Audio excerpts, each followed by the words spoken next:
What's up, guys? Eric here, back for another coaching session. This is once again my student in a master tier.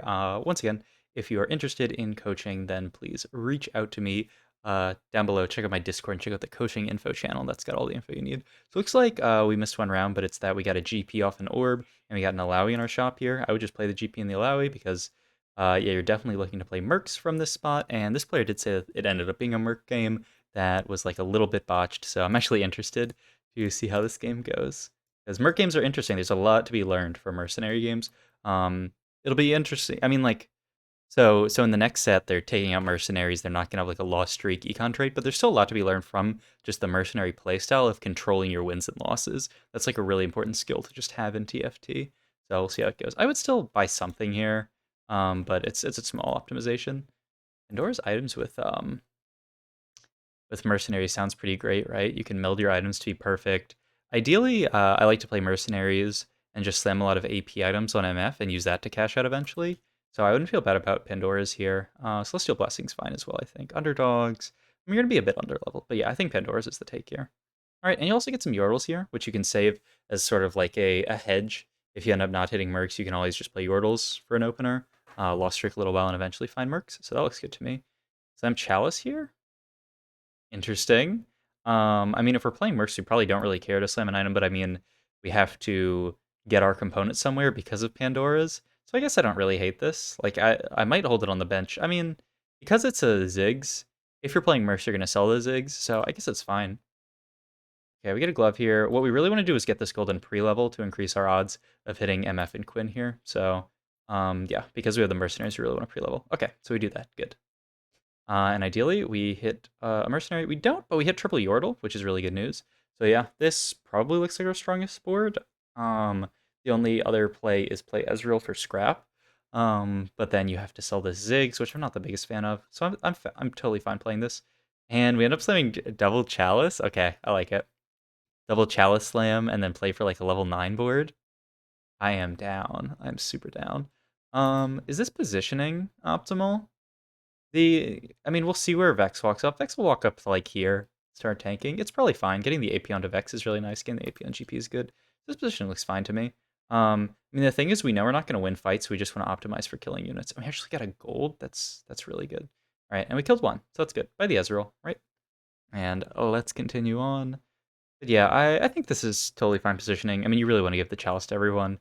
You could consider like playing even more units, like these units front line, so that they're like everyone is grouped right here. So that like basically Vex will walk up and then everyone will group here for a Ziggs bomb. And it might help you kill more units and GP will be able to hit faster, but this is probably fine. All right, so Blitzcrank helps you have a really strong board. We sell those to ensure that we don't. It's a bit risky to do that, just because you're basically like guaranteeing you're not gonna have like that strong of a board. Getting in the twin shot I like. Gives GP a higher chance of double casting, or really any chance of double casting, and farming up some gold, so that looks good to me. And maybe we kill one? Oh, we killed two! That's huge. Alright, really good. Once again, I would just buy the Blitz, and one of these two units doesn't really matter. But you would like to hold on to the Blitz, right? Because there's a world where you don't hit Mercs, and you end up playing like a strongest board with Yordles. Okay, but we hit Mercs here. We have the Quinnet to win it. So we get Mercenaries in. Right now, you should be doing some heavy scouting to see the people that you're going to fight. Okay, yeah, okay. We look at all these. The Evolve player, they have 4 units in. Ooh, let's look at that again. Because we end up playing the Ziggs, which is, I mean, it's good for killing units. Do we lose this fight with Ziggs in? Probably, because they have a brand 2 that's itemized. But it's actually pretty close. I'm a little scared of playing the Ziggs with Chalices. You should lose this, though. We're playing 0 synergies. And we don't give the Chalice there. Okay, yeah, we should definitely lose this, right? They're playing Arcanist, and they have a brand 2. They have a 2-star unit, and that they have an item slammed. The only thing is we have 2 really good items slammed, but we actually mitigate the GP getting the item, which is kind of good. So we shouldn't win this. It might actually be close, though. This looks like a really good loss for us. Maybe we can tail 2 with Ziggs Bomb? Oh, killed 1. Not bad, though. I think that's good. You really want to ride the line, and you want to make sure you don't win that fight, so good call. You can take whatever here, because you have Pandora's. If you really want to go the Chalice route, you can take another tier, but you really just want to get a high cost unit. And this is also an MF, which is really nice. So we can play that probably over the Quinn. She really likes the chalices. The only thing is we have to be careful about not cashing out early because it's mercenaries, and double chalice MF does have chances of cashing out. And we have like a Caitlyn here, like we could play snipers over the Ziggs potentially. We really just have to scout out these probably these players who've lost. This person who is on a 3 streak probably is going to beat us just because they're on a 3 streak, so they probably have a strong enough board. But we should scout these boards, and I'm sure you do. Checking out Make It Rain's AP scaling. Yeah, it's going to do some damage with Double Chalice, so be careful. Oh, we didn't scout these guys. This is really scary. At like really high level, if you play Mercs like this, I mean, none of these players are playing Mercs, but there's a very real possibility that someone griefs your loss streak here by just playing 3 units. Especially if there's another Merc player in the lobby, but even if it's someone just playing Yordles, they could totally just sell their units and lose to you. Or they might just be playing a terrible, terrible Yordle board and they lose to this. Like, this is not that weak of a board, so we should definitely scout these players before playing this board. I'm not upset about playing this board, because it is a really good board to kill units with a double chalice on MF, but you just have to be careful because like we could totally win fights with this board.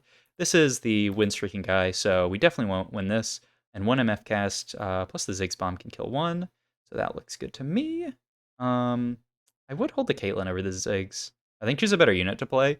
I mean, Sniper's a good buff, but the big thing is that Caitlyn, it's one of these units where sometimes streamers will call them like a metabolic accelerator, the augment that gives you 2 HP around, because like these units almost always, like if Caitlyn gets a cast off, she's going to kill a unit. So she's kind of a metabolic because it like heals you 2 HP around if she kills a unit. So I would hold the Caitlyn over the Ziggs. It can actually, saving 2 HP around can be really big.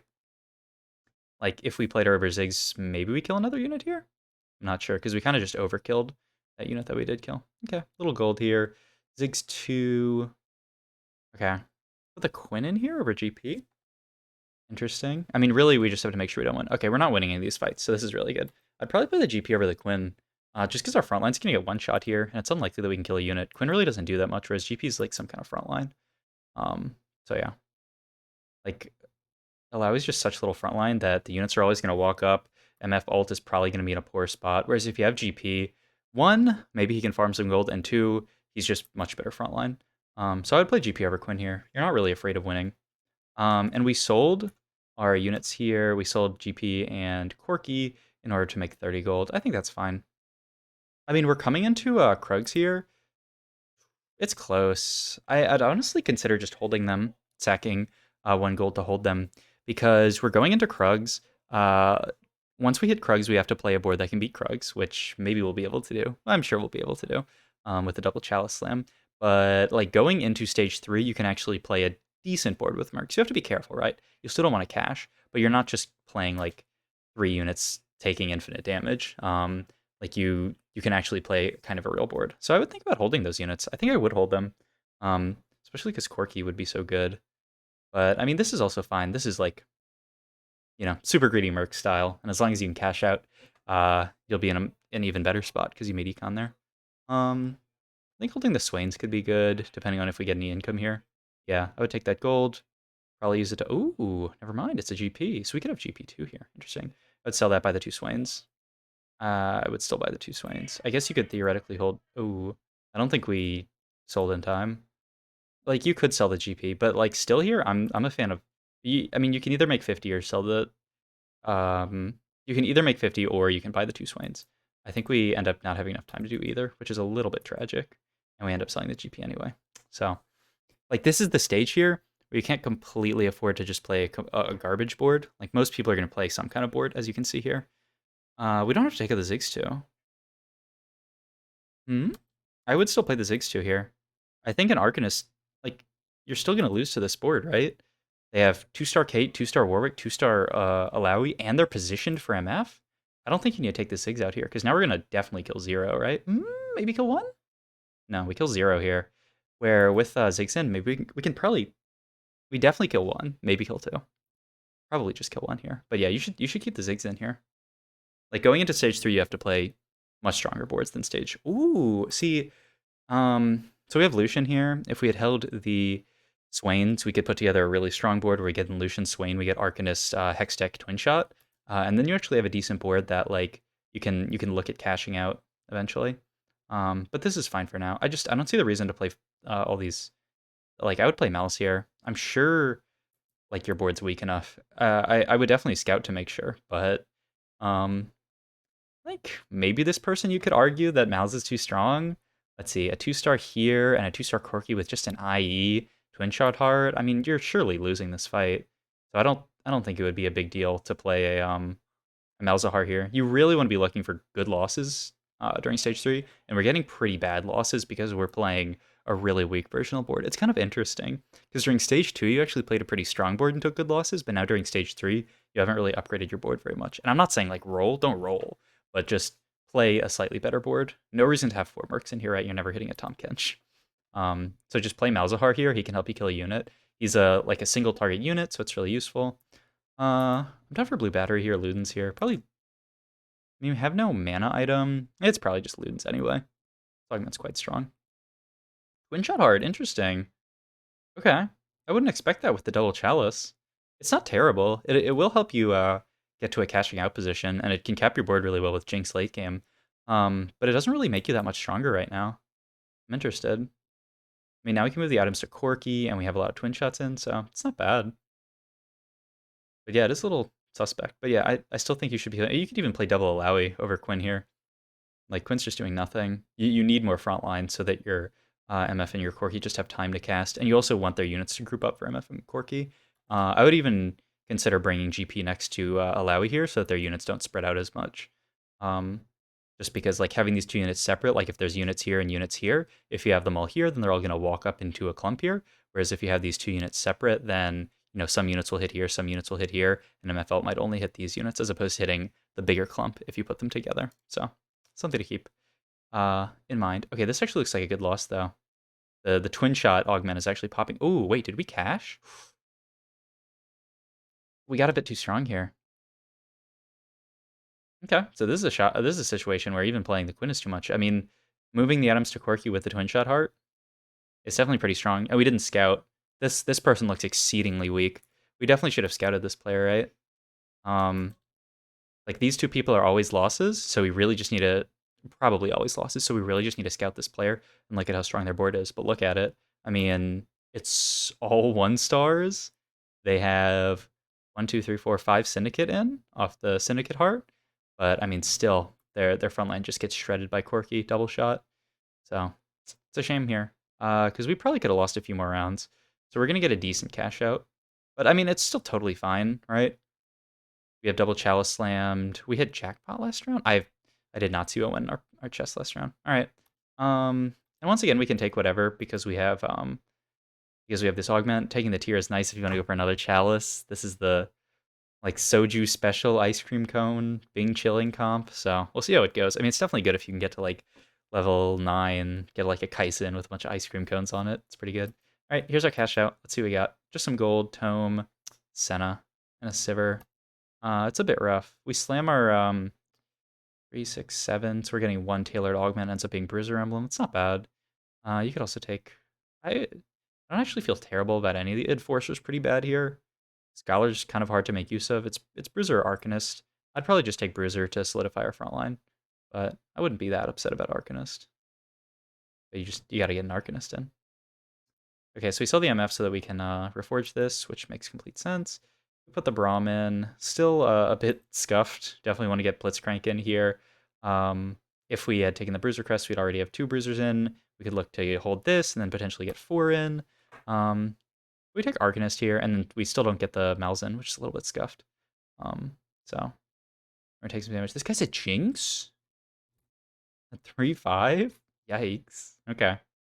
Take a big loss here. Still only at 34. We're kind of chilling. If you're playing the Braum, I would hold the Blitz. I would also hold this because you took the Arcanist Crest, and even that, the GP would be kind of okay to hold. Probably don't need it, though. All right. Arcanist Crest Lucian is pretty lit. I'm kind of down to, I mean, definitely to get this Malzahar in. Okay. So for playing your own Bruisers, I still would have liked to have that Bruiser Crest. Still, getting Malzahar would be really good over our 4th Mercenary. I don't know why this Quinn's still in. We aren't really looking to Lost Streak from here. We just don't have any HP. Malz actually makes our board a lot stronger, providing the Arcanist buff for everyone. And is also just a solid unit. So It's a little scuffed. We definitely could be saving a lot more HP in these rounds by playing these Malzahars, which just keep popping up in our shops, which is hilarious. Even a Vex would be good frontline here, but we're just going to go fast 8 and probably roll it to stabilize our board, which I don't hate. What are we looking to hit here on 8? We can't guarantee hitting 5 costs. We have the Twin Shot Heart. Something like a Jinx would obviously be amazing, especially if we hold on to this Blitzcrank. All of our items got reforged there. We didn't hit any cloaks, right? So we're just like, okay, we'll forge everything, look for another ice cream cone. Yeah, it's pretty. Oh my god, that's quite the roll, I would say. Hit the Jinx on your first roll at 8. I would play Braum Blitzcrank over these 2 units. Bruisers are not your future if you're going to play towards Jinx, which we are with the 5 Twin Shot, because you can't ever play Vi. You want to play Braum Blitzcrank there, and you literally had both in shop, no? Yeah. So totally do this, and then you get scrap in. You're probably gonna scrap this for now. Eventually, make it an Edge of Night. You can hold on to one of these to make a Giant Slayer, and then your Jinx items are gonna be cracked. Last Whisper is fine. It's really not that good of an item on Jinx, to be honest. She really prefers Giant Slayer, just because I mean it'll apply on her explosion damage, which won't work with Last Whisper, and also yeah, I mean, it's just like the point in the game where you have Jinx is the point where people are um, starting to hit units that Giant Slayer is going to hit. But if you like actually, let me pull this up. Put me back. Stop. I'm sorry. I pulled up a YouTube video, but I just wanted to pull up meta TFT builds for Jinx real quick because I think it's pretty instructive to know what Jinx's best in slot is. You see she really likes Edge of Night, and you can see here she really likes Giant Slayer as well. You can see something like Last Whisper, like the only time it occurs is pretty low here. If you go to just individual items, I can guarantee like Edge of Night, Giant Slayer, even something like a Renan's BT, Last Whisper is pretty low. So because you have Pandora's items, I wouldn't worry too much about stemming these. But yeah, it's an interesting spot that we put ourselves in with this Twin Shot Heart. Um, and I mean, just hitting this Jinx now is like a really good roll, but we can play a much stronger board here if we had just played like I don't see the reason to play Bruiser here. And no reason to play most of these mercenaries either. Like this out, this out, this out, this out. We definitely get in Braum, Blitzcrank, and Silco, and then one more unit can come in. We already have all these units in for Twin Shot, so maybe just something for utility. Like right now, board is still a little bit weak. I mean, compared to the rest of the lobby, it's decently strong, but still it's close. But yeah, I definitely would have just looked to greed Edge of Night plus Giant Slayer. But instead, we have this Last Whisper Slam, and we're letting this get reforged, which is so sad because it's the best item on Jinx, Edge of Night. It's so good. Okay, triple ice cream. Cashed out for some more gold. But yeah, our board still looks kind of like trash. We should definitely be playing the Silco. I would give it to Jinx, to be honest, just make her cast faster. I don't think this really does that much. It also, I'd like to get Silco to a safer space. Like honestly, just swap Lucian up here, put it here. I mean, having Silco get the extra AP. I mean, maybe you could just. It's probably best to just give it to Jinx, but I mean, Silco does do damage with AP, so it's something to think about. But yeah, looks like the boards you're fighting are relatively weak. So, I mean, it is early stage 4. Your board is way ahead of the tempo of the lobby. Yep, sell those 2 units, make 40. It's just once if you're still playing this board, end of stage 4, you're going to take a lot of damage. We definitely want to fix it. And it's really hard to go 9 immediately. I totally think if you just played Braum Blitzcrank and then figured out what your +1 is here, it would be this out for like any utility unit. I'm trying to think. A Scholar would be okay to synergize with Silco. Outside of that, just like a random Orianna or something. Would be, I think. Oh, it would just be Arcanist, right? Because you have this Arcanist spat that we're still not making use of. So yeah, it'd be Braum Blitzcrank and then just get in a Malzahar and Ari or something, and then your board is kind of cracked. Instead, we're playing this board, which is okay, but still not ideal. Just because this front line's going to fall off with Jinx later. I don't get it. Why do we care so much about this? Is so greedy to keep playing Merc here.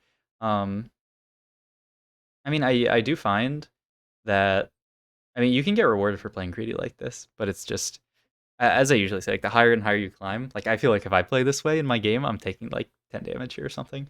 But also like the higher and higher you climb, the harder it is to play greedy like this. Once again, we don't care that much for items. The sword on Galio looks amazing for Giant Slayer. We're looking for something else though. Interesting. Rod? A Gwinsu? Gwinsu is okay. It's a decent item on Jinx, but I think you're mistaken about what Jinx best in slot is. Because in this position, you can literally greed for the perfect items on Jinx. Yeah, I don't think it's Last Whisper Gwinsu's. I think it's like I said, something like Giant Slayer plus Edge of Night plus one, like BT, IE. Yeah, like a Gwinsu's could be fine plus one there. Okay, looking to go 9. I totally respect it. Where's the socialite spot? Do we even know? I don't think we've seen it this game, but this could be good if it's anywhere usable for Jinx. I'm not sure where it is, to be honest. This person's not using it. The world may never know. I feel like we never saw it this game. Okay, we won another fight. Really good. So we were able to go fast 9 on this board, so that's lucky. But I do feel like we played a weaker board than we had to. Really just meditation. You don't even really need the high 5 to cap out your board. Um, Cybernetic Shell's quite good as well. We take high 5. Bruh. We hit fucking Jinx 2 off high 5? Yeah, I don't know. I think with Triple Chalice, Meditation's the take there. Cyber Shell's not bad either because we have a spatula. Um, I'm I'm shocked that that worked. But okay, we have a Jinx too. I mean, there's just so many ways for high 5 to not be amazing here. I know we're going 9, so it does kind of help out. But the problem is it doesn't cap our board. Like now we're playing. I mean, if we didn't hit anything, we'd be playing down Augment. Now we're playing kind of up a Jinx too, so it's kind of whatever. I would be giving Silco's buff to Jinx at this point, definitely. Her casting is like the win condition for your fight. If somehow she doesn't cast, like that's how you're gonna lose a fight. Like her getting enforced here, and then potentially just your entire team getting blown up. She does get a cast off, but yeah, I feel like she's just too weak with these items. But still, we're sitting 50 gold level 8. So is this guy apparently, which is kind of scary. MF2, bro, I don't care. This MF is not long for this world. I would never make this. I would just play the Jace. So it's sad. You just can't play Vi. This is why I wanted to get in bodyguards earlier. Okay. We're forging all of these. I don't hate it. Okay, we're trying to preserve one of those. I still like looking for Edge of Night. Okay, well, Oriana Jin. Easy in. I would even take out MF.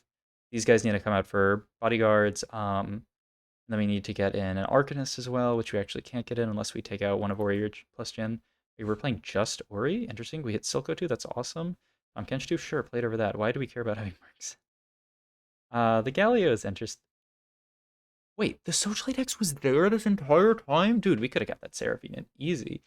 Galio's a good unit if we hit a 2-star, definitely. Dropping out a 5 twin shot is pretty sus. In what world? In what world were we playing this MF instead of 5 twin shot? There's no shot. You should definitely be playing 5 twin shot over this MF. We're still rolling down our gold. I would just okay, we can buy the Kaisen and wait a little bit. We're holding this on it's scary. Okay, win the fight. I still am really interested in holding this for an Edge of Night. I mean, we need to finish our Jinx item. Looks like you're looking for like an IE, which is all in good, but I'd hold the Kaisa as well. Could potentially hit like Kaisa 2 with the Chalice would be really nice. Galio 2 is amazing. Okay. Um, we rerolled our emblem into Hextech emblem. That hurts. I mean, it's not terrible here. It'll make him a bit tankier, but geez.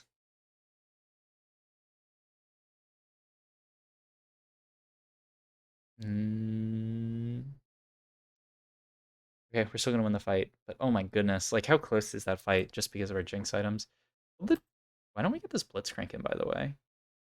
Is there a spot for Scrap plus Bodyguard plus a really good unit?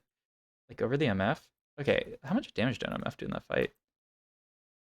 1800? It's like not needed really, I don't think. I really don't think so. I think you want to get use out of the chalices, but like I'd rather just be using a Kaisa at this point. Get Rabadon's Death Cap, that's pretty useless. Right.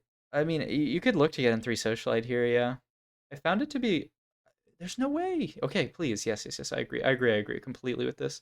Um I would still I'd be still going Jinx here. but I completely agree with this. I have found 3 Socialite to be a bit weak in my games personally, but I think this is a pretty good spot for it. I mean, if Jinx had Edge of Night though, she would kind of be a monster with this setup. What do we like here? Scrap Emblem's not bad. Scrap Emblem's pretty great actually. Bodyguard Emblem's pretty great as well. I would take one of those two. Warmogs for Galio isn't bad either. I like the Scrap Emblem just to shield up your entire team. We also have a lot of components because we got the extra tome, so something to think about. I don't. We just got the tome off Mercs, right? We didn't get any items. Okay, but yeah, like as far as this is your final board, I don't hate it. Probably GP in for this at this point, honestly. And then have Silco hit the Jinx. Galio will still cast. I mean, you do have to be a bit careful that Jinx doesn't cast too early. But the way it'll go most fights, if you Silco the Jinx here and don't Silco the Galio, as long as Galio's taking a lot of aggro, is that Jinx will start ulting and then Galio will ult, probably. Um, Whereas like here, I think the ult cadence is a little bit off. Corky too, thank God. There's a Braum here as well. Thomas Kench too, looking good. Beat a Macassadin, why not? Sure, Sparring Gloves, and why not? But yeah, you should feed the fish here. I'm interested to look at the ult cadence here. Because look, okay, so Galio's gonna ult, and then Galio's already CC'd all of these units by the time Jinx is ulted. What you really want is for them to come down ideally at the same time so Jinx can explode and then start hitting these units while they're in the air from Galio. Instead, like look how desynced they are. Whereas if you flipped the Silco ult, or the Silco Mastermind buff so that it was hitting Jinx, she would start ulting. Her ult actually has like a longer windup than Galio ult. Then she can be ulting, come down as Galio is coming down. So that's something I think that is important, especially because you don't have any defensive items on this Jinx. You greeted this like super greedy, like full damage Jinx build. You really need the CC. You do have the 3 Socialite, but still, if she gets CC'd once, or even just one shot in this scenario, yeah, it's kind of rough. And I think we're dead. Unless Galio one shots all, but he can't. All right, so we go sixth. Sixth. Interesting game. A lot of stuff to talk about, as I did throughout the entire game. But once again, just to recap everything. I think Pandora's was fine. I think these item slams were fine. I think we should have been a little bit more careful in some of these early fights just to make sure that we lost. Because I feel like one or two of these fights we didn't, like maybe just the last fight we didn't scout perfectly, and it ended up being fine. But that was fine. I probably would have held these units just to build a slightly stronger board. Sack one econ here instead of selling these two. Um, just because these can help you build a strong enough board so that stage 3 we're not taking all of this damage. Right, our stage 1, we managed to escape with 68 HP. That's not that bad. It's not like super good, but it's like for playing for 5 lowest mercs, it's not that bad. Um, like I've been 58 before due to extenuating circumstances, but still 68 not so bad. Uh, like 60 is usually like around the minimum. 58 is like you killed literally zero. 68 is we killed a few. So that's not that bad. But then we end up not really building much of a board. So by carousel, I also think Luden's here with the. I mean, I don't hate Twin Shot Hard here. We kind of get bailed out because we hit the Jinx really early. Um, if we don't hit the Jinx, the Twin Shot Hard is pretty useless later. So I'd probably take the Ludens with our item slams. Like this doesn't make so much sense with the fact that we have double Chalice slammed here. But yeah, we're 46 at this point, and then we end up caching. We end up caching a bit too early. Um, like we totally could have graded a few more rounds. 46 is not that low. But we didn't scout this player. Like in this entire all this time leading up to this person, and we only have to scout one person here, right? I mean, ideally you scout everyone, but these guys are on win streaks. It's pretty unlikely that this board beats them.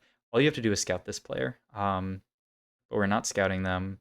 I also think versus some of the other players, getting an Arcanist here would have, or this we don't have the Arcanist emblem yet, but still getting in a different unit over Quinn would have been best.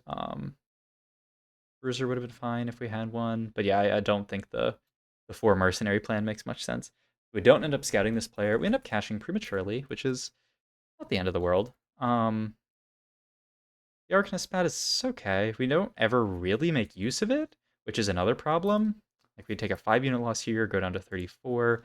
Next fight, I believe we take another loss, go down 26. We could probably save like 6 to 10 HP just by playing Malzahar and killing 1 or 2 more units. And, like, we don't have to lose from here, right? So why are we playing such a weak board with 4 mercs? Um, so yeah, we could have played better here to preserve more of our HP. I think generally you make a good call with the roll down. I mean, we end up hitting Jinx, which is insane. You don't prioritize bodyguards high enough, I think, in this spot. You definitely want to be playing bodyguards here, just to help cap out your board with Jinx, right? Blitzbrom is way better than these two. And you could still even keep in 3 mercs, but I would honestly totally just get out of mercs here. Like imagine if this board, um, imagine your board at 4 tier here is literally Blitzcrank Braum Malzahar here. You take out Mercenary, but you get so much stronger, and you guaranteed win all these fights. Still, you win these fights, which is quite fortunate, and you're allowed to econ up, but we probably could have econ more. Um, I mean, we don't really roll at any point here, right? Yeah. Okay. So we'd probably have the same econ. Um, but yeah, I just think it's stronger to play the Blitzbrom because if you ever fight someone strong here and take damage, you're down to like 14 HP or something like that, and then like very easy for you to die. But yeah, we played this board long enough to go 9. I still think high 5 is a sus choice here. Um, but it gives us Jinx too, so fuck it, it's good. And another Silco. But yeah, I think meditation with these chalices, like imagine, right? Meditation, Oriana, and Seraphine too with chalices on them. That sounds insane. That sounds like a ridiculous way to cap out your board. So I would have preferred that, but we end up hitting Jinx to a 5/5, so it's pretty good. Um, I feel like that's a high roll from this spot. So that works out pretty well. I don't think it's egregious. Oh, the other big thing is our Jinx items, right? We literally have Pandora's items. We can greed for best in slot Jinx. I imagine you greeded for these items like you think these are really good Jinx items. I don't think they're that great Jinx items. I think you should definitely look to be slamming an Edge of Night, a Giant Slayer, and then some third item, something like a BT to make her like more tanky, more sustain. If we end up going that triple socialite build, then we can build something like an Infinity Edge Last on her, or Gwensu's, or a Renon's Hurricane, a lot of stuff, but just Edge of Night Giant Slayer, I think, is paramount. Um, so we end up with slightly weak Jinx items. We do have the ability to go 9 here. We, for the most part, cap out our board pretty well. Getting in the Galio, especially hitting Galio 2, makes a lot of sense. Um, with all these chalices, we end up in a really awkward spot where we barely make use of these chalices. Like, I really would like to have an Oriana and a Seraphine just making use of all these chalices. I know we skipped over a Seraphine earlier that we could have played, so I would have liked to see us play that. It'll be a stronger board. I would have also liked to see us hold this Kaisa. We see a Kaisa in literally the next shop. Um, so there's a world where we can play Kaisa too with triple chalice, which is like pretty good. So there's a world where we get in like Oriana, Kaisa 2, get in even like a Camille somewhere, so that we get the Clockwork plus the Challenger for the Kaisa. We can get rid of this. I mean, we have freaking Pandora's items, so we can literally like I don't know what mutant is this game. Maybe you checked it and I didn't see. Sometimes that happens in these games that go quick. But I'm not sure what mutant is here. But we could even like reroll this into a mutant spat eventually. The Arcanist I was kind of okay with. But yeah, we can use Pandora's to find like a Morello's for Kaisa or even like a Gwynsu's for Kaisa. Yeah, I would have definitely looked at holding Kaisa here. I just think it's a little bit strange that you slammed all these chalices and then never play towards chalice. Um, Also, even like Zeri's a possible unit, but it doesn't really make sense to hold here. Um, but yeah, I think you keep in this MF way too long. I know she uses the chalices decently, but I'm still not that big of a fan. Like she's really not doing that much damage in these fights, right? Let's see, or is this gonna be the one fight where she does a lot? No, I'm committed. I don't think she does a lot of damage. Yeah, this is the fight where she did 1824. It's literally the same fight that I looked at a while back. But yeah, I think she's just not a useful unit here. So yeah, I think some things could have been done better to cap your board. We end up on a pretty strong board here. That's capped out decently, but I think we're really just held back by our Jinx items. And like I talked about as well, our Silco positioning, I think on the Jinx would be much better because, like I said, we end up with a desynced Silco plus Galio ult, which really messes us up. because we really need the Galio CC for Jinx here. So Galio casting this early while Jinx is still autoing, it's doomed. It's like actually doomed here. When they have a Victor here who's going to cast, because now your Jinx drops immediately when Victor casts and she gets one shot. So yeah. Instead, if she casts earlier and Galio casts at like slightly later than he normally would, with the Silco ult or the Silco Mastermind buff, then Jinx can crash down, Galio can crash down, and then ideally she can just one shot the whole team. Also, if you had Edge of Night slammed, it's much easier for Jinx to survive all the Victor lasers. So, yeah, that's everything that I got. I hope you enjoyed this coaching. Once again, to anyone on YouTube, if you want to get coaching, just check out my Discord down below, the coaching info channel. Yeah, thanks for getting coaching. Catch you in the next one.